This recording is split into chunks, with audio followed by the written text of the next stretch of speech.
আস্বাদন করে, তাহলে কোকিল কি খেয়ে জীবন ধারণ করে? এই জাগতিক জগতে আমবৃক্ষের মুকুল হয়, তাই না? এই আমবৃক্ষের মুকুলের মধ্যে লুকানো একটি মধু রয়েছে।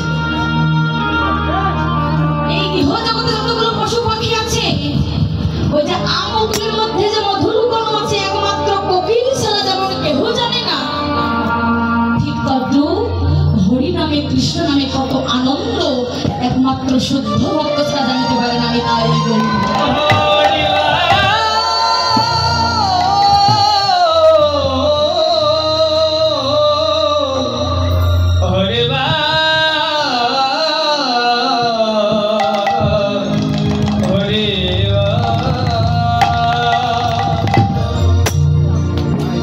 আজকে সেই শ্রীমান মহাপ্রভু ব্রতভাবে বিভোর হয়েছে, ব্রতভাবে বিভোর হয়ে